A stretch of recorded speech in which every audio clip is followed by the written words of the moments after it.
આવો.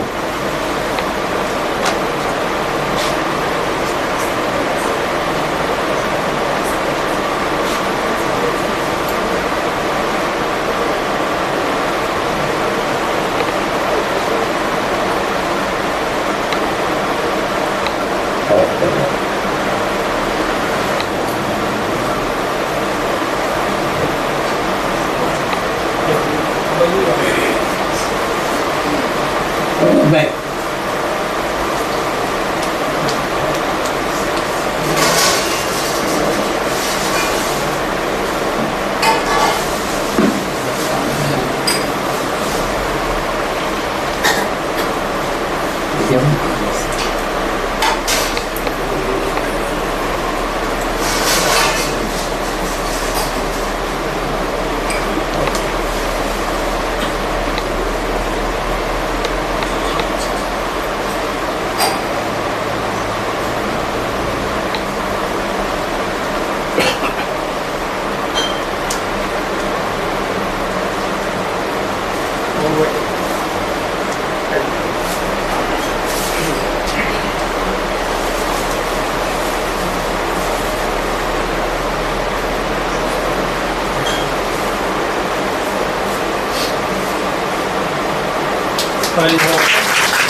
મદનભાઈ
વાગે બંધ થાય છે પછી કલાક છે.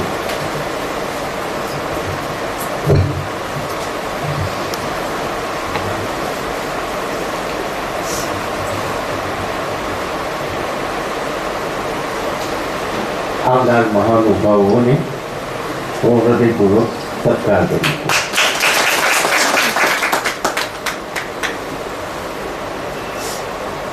હવે આપણી વાત ચાલુ છે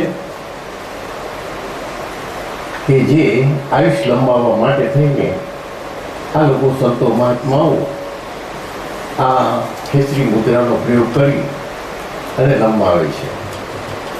પણ એનો હેતુ ઈશ્વર પ્રાપ્તિનો જ હોય છે.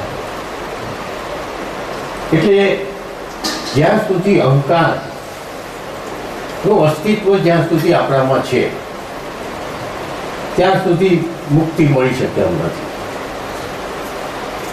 એટલે અહીં અષ્ટાવક્રજી એમ કહે છે કે તું અહંકાર, જે તારો જે અહંકાર છે અને એ જે કર્તા છે, અને એ કર્તાને તું કાળા ડંસ સ્વરૂપી જે તને કરડી ગયો છે એને તું માર.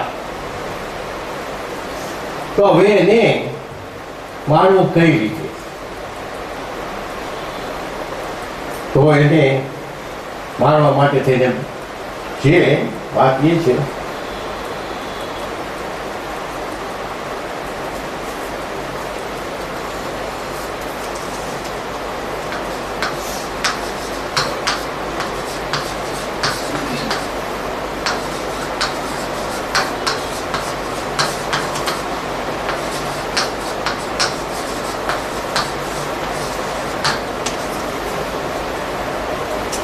અહંકાર અતિ સૂક્ષ્મ પ્રકૃતિથી બનેલો છે. આપણે વાત થઈ ગઈ. અતિ સૂક્ષ્મ પ્રકૃતિ એટલે સૂક્ષ્મતર જે 5 પ્રકૃતિ છે, જે સ્થૂળ છે એમાંથી સૂક્ષ્મ છે, એનાથી સૂક્ષ્મ છે, એનાથી સૂક્ષ્મ છે, એનાથી સૂક્ષ્મ પ્રકૃતિ છે. પણ એ માત્ર પ્રકૃતિ જ્યાં સુધી ચેતનનો યોગ ન હોય ત્યાં સુધી પ્રકૃતિ કંઈ પણ કરી શકે એમ નથી. પ્રકૃતિ અને ચેતનનો યોગ થાય ત્યારે જ એમાં ચેતન આવે. એટલે અહંકાર જે છે એ પ્રકૃતિના યોગથી, પરમ તત્વના યોગથી અહંકાર ચેતન છે. અહંકારમાં અનેક વાસનાઓ છે. વાસનાઓ ન હોય તો પરમાત્મા જ છે. વાસનાનો માત્ર ગોળો એટલે વ્યક્તિ, પણ વાસના જો વહી જાય તો પરમ તત્વ એ સિવાય બીજું કંઈ છે જ. તો એ જે વાસનાઓ છે તમોગુણ, રજોગુણ અને સત્વગુણની, જો તમોગુણ અને રજોગુણ, તમોગુણ આપણે વાત થઈ કે સામાન્ય મનુષ્યને હોય, પણ અહીં જે આપણે આવ્યા છીએ આપણે તમોગુણવાળા નથી. તમોગુણવાળા હોય તો સાધારણ હોય છે, પણ રજોગુણ તો છે. રજોગુણ એટલે સંસારના ભોગો તરફ ભોગવવાની તીવ્ર ઈચ્છાઓ. રજોગુણ આપણને તે તરફ ખેંચી જાય છે. સંસારના ભોગો તરફ ભોગવવાની તીવ્ર ઈચ્છા એ રજોગુણનો પ્રભાવ છે. અને રજોગુણનો પ્રભાવ ઓછો કરવા માટે સાધનાઓ કરવી જ પડશે, ભક્તિ કરવી જ પડશે, કંઈક ને કંઈક યોગો કરવા જ પડશે, તો જ એનો પ્રભાવ ઓછો થાય. એટલે આપણે અષ્ટાવક્રજી એમ કહે છે કે હવે તું આને માર, તું કરતા નથી. કરતા નથી એમ સમજવા માટે થઈને, કરતા તું નથી એમ સમજવા માટે થઈને જુઓ કે કરતા અહંકારને એમ કહેવામાં આવે છે કે તું કરતા નથી. અષ્ટાવક્રજી એમ કહે છે કે તું કરતા નથી. હવે કરતા અત્યારે આપણે જ્યાં સુધી આપણી અજ્ઞાન દશામાં છીએ ત્યાં સુધી આપણે હું કરતા છું, હું કરતા છું, હું કરતા છું એમ આપણે કહીએ છીએ, એમ બોલીએ છીએ કે મેં આ કામ કર્યું, મેં આ કામ કર્યું, મારે માટે આ છે, એટલે આ કરતા થયો. પણ કરતા જે અહંકાર દ્વારા જે કરતા કહેવામાં આવે છે એ ખરેખર કરતા છે. આપણે ભલે એમ બોલીએ કે હું કરતા છું, મેં કરતા છું, મેં કામ કરું છું, ભલે આપણે બોલીએ, પણ ખરેખર આપણે કરતા નથી. એટલે આપણો અહંકાર કરતા નથી. જો ચેતનનો પ્રકાશ એને ન મળે તો અહંકાર શું કરી શકે? ચેતનનો પ્રકાશ એને ન મળે તો અહંકાર કંઈ પણ કરી શકે એમ નથી. તો હવે ચેતનનો પ્રકાશ કેવી રીતે છે કે જે ગઈકાલે કે પરમ દિવસે આપણે એક વાત થઈ, અહંકાર કેવો છે? એક બેટરી છે, બેટરી આપણી પાસે, અને બેટરીનો બલ્બ છે અને પાછળ બેટરી છે. બેટરીથી પ્રકાશ બલ્બ પ્રકાશ આપે છે, બલ્બ પ્રકાશ આપે છે, પણ બલ્બની પાસે શું શક્તિ છે? જો બેટરી ખેંચી લઈ તો બેટરી આપણે ખેંચી લઈ તો બલ્બ હાવ નકામ. બેટરી છે માટે બલ્બ પ્રકાશ આપે છે. પણ હવે અત્યારે શું થઈ ગયું છે કે બલ્બ એમ કે હું પ્રકાશિત છું. આપણે તો જાણીએ છીએ કે બેટરીથી પ્રકાશ છે, પણ બલ્બ એમ કે હું પ્રકાશિત છું, સ્વયં પ્રકાશિત છું એમ બલ્બ કે તો આપણે હસીએ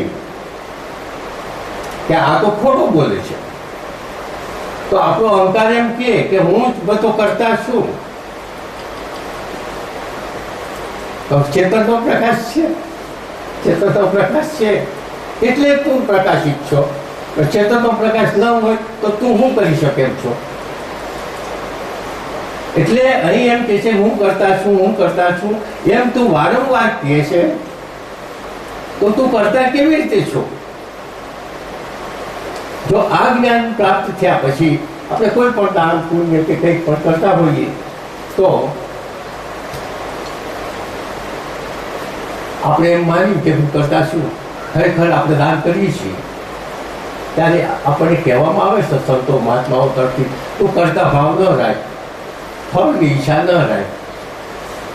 પણ આ વસ્તુ સમજ્યા વગર આપણે એમ કહીએ પછી એમ કહે છે કે હું કરતા ભાવ વગર મેં તો દાન કર્યું. પણ ખરેખર આ સમજણપૂર્વકનો કરતા ભાવ અકર્તા ભાવ નથી.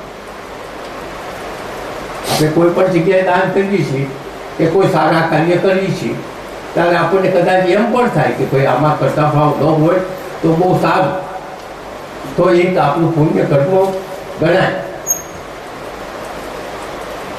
પણ આપણે બોલીએ છીએ અથવા તો આપણા સંબંધીની આજે વાત કરીએ કે ભાઈ આ તો બધું પરમાત્માનું છે, પરમાત્માએ આપ્યું છે, હું દઉં છું.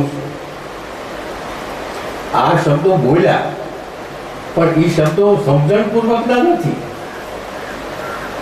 અંદર તો છે કરતા, પણ આ રીતે જો જે એમ કે અહંકાર જે છે એ અહંકાર કરતા ખરેખર નથી.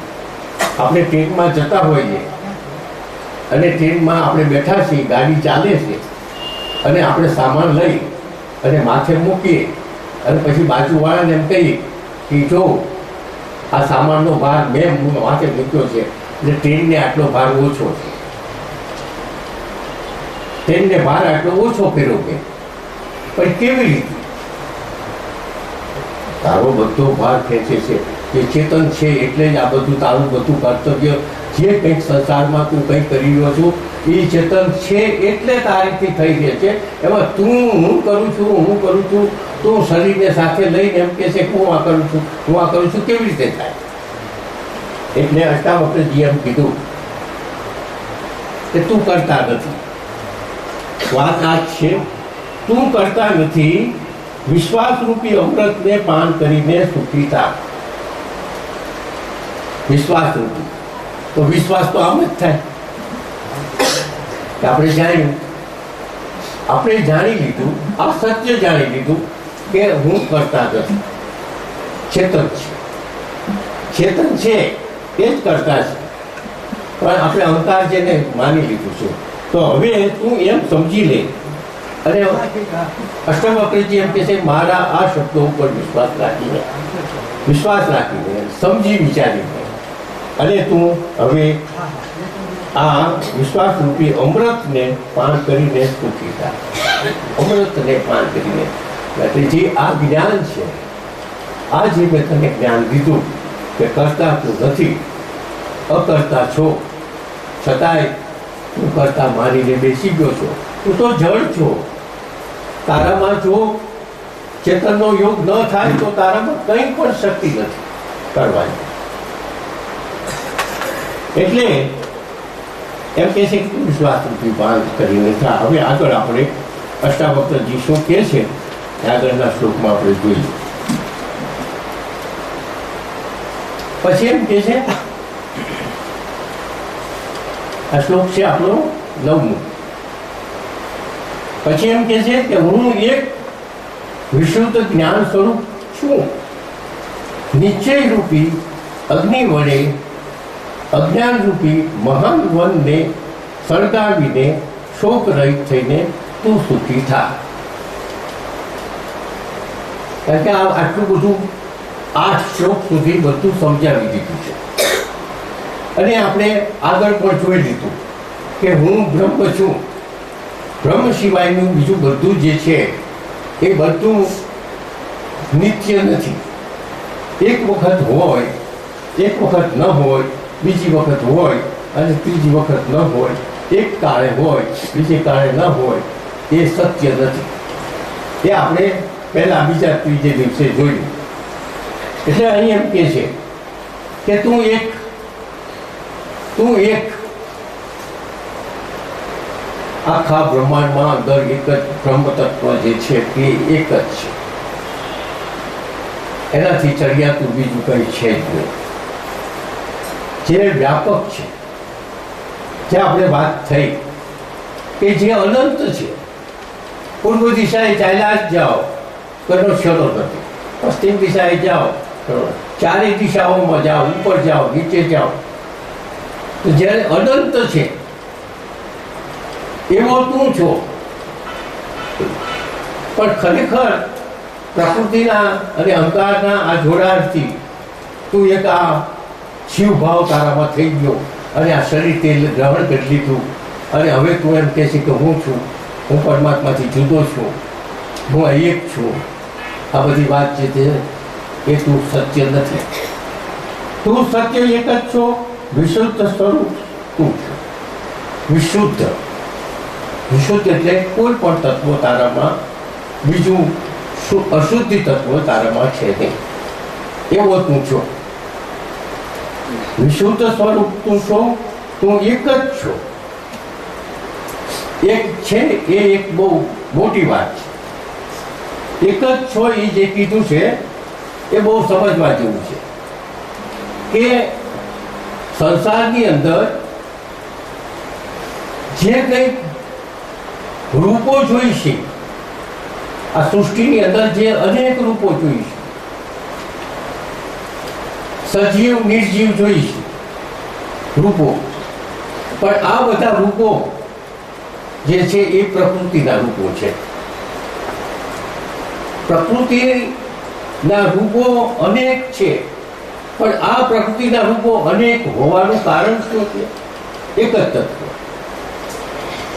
આપણે પ્રકૃતિના એક રૂપ છીએ. પ્રાણીઓ પ્રકૃતિનું એક રૂપ છે. આ મકાન પ્રકૃતિનું એક રૂપ છે. પછી ભલે સજીવ હોય કે ભલે નિર્જીવ હોય, ગમે તે હોય, જે કંઈક 5 જ્ઞાન ઇન્દ્રિયથી દેખાય છે એ બધું પ્રકૃતિનું એક રૂપ છે. સૂર્ય દેખાય છે આપણે એક જ્ઞાન ઇન્દ્રિયથી, એ પણ પ્રકૃતિનું એક રૂપ છે. ગ્રહો નક્ષત્રો પ્રકૃતિનું એક રૂપ છે. પણ રૂપો જુદા જુદા હોવાને કારણે આપણે એને અનેક ગણી દીધું છે અને એને એ ચેતન. ભલે પ્રકૃતિના રૂપો અનેક થાય એટલા માટે જ એને માયા કીધી છે. પ્રકૃતિના રૂપો અનેક છે, પણ એ કોના વડે છે? જો ચેતન ન હોય તો પ્રકૃતિ કંઈ પણ કરી શકે નથી. જે આ રૂપો છે ચેતન હોવાને કારણે છે, પણ ચેતન હોવાને કારણે એટલે એક વ્યક્તિમાં કે એક પદાર્થમાં નથી. આખું વિશ્વ ચેતનમાં છે. આખું વિશ્વ ચેતનમાં ડૂબેલું છે, પરમ તત્વમાં ડૂબેલું છે. એ વાત આપણે અગાઉ કરી કે સબમરીનની જેમ, કારણ કે સપાટી તો નથી, ચેતનને સપાટી નથી, એનો છેડો નથી, તો એના ઉપર કેવી રીતે તરે? ક્યાંય નથી, કોઈ જગ્યાએ નથી એવું તો છે જ નહીં. છે તો વિશ્વ શેમાં છે?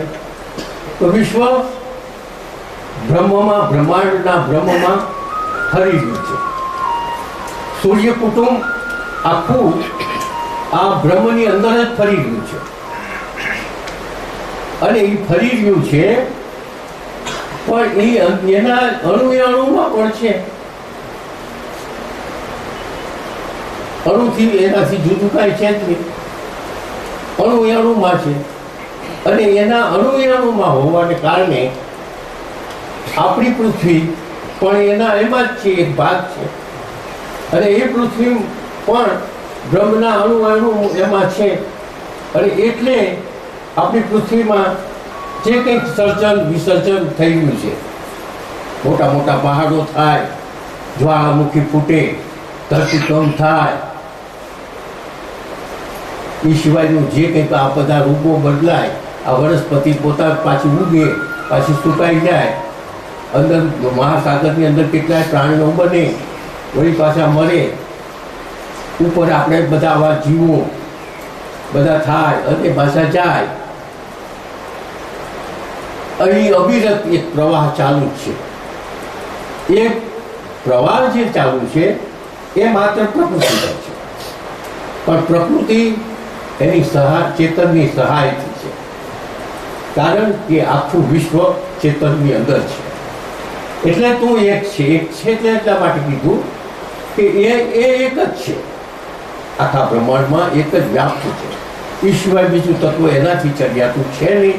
અને એ આખા વિશ્વને આ જે વિસર્જનની પ્રક્રિયા છે એ કરી રહ્યું છે. હવે એ તું સમજી લે. આ બધું જો તું સમજી લઈશ તો અજ્ઞાન રૂપી ગહન વનને સળગાવી દઈને શોક રહિત તું થા. અજ્ઞાન રૂપી ગહન વન એટલે આપણે જે સત્ય વસ્તુ જાણતા નથી. આપણે જે અત્યારે જે વાત કરી એ સત્ય છે. હું માણસ છું, હું આવો છું, હું આમ કરું છું, પણ તું શું? તારામાં શક્તિ કેટલી?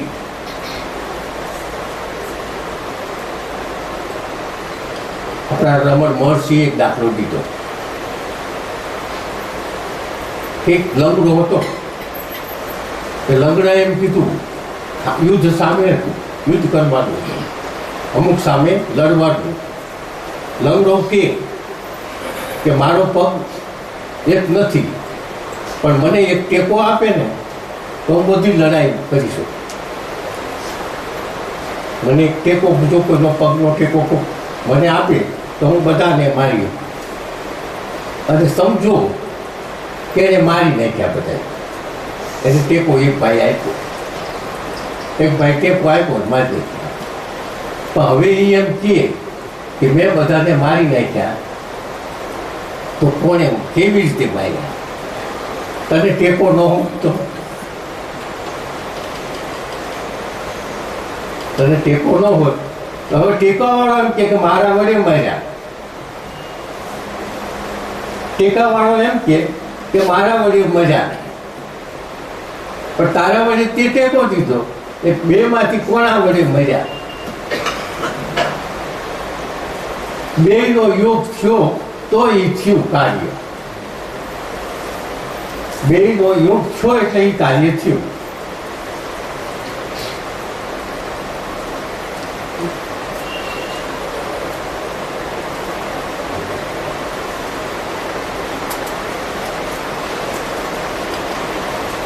અને અહીં છે પાસે શશીભાઈ અહીં છે સ્વામીજી બરાબર છે.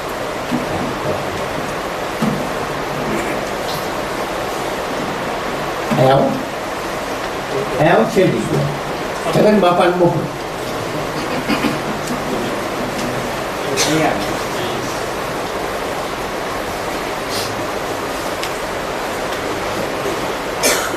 આવો. તો હવે લંગડાથી જીત્યા કે ટેકાવાળાથી જીત્યા? ખરેખર તો બેયથી જીત્યા.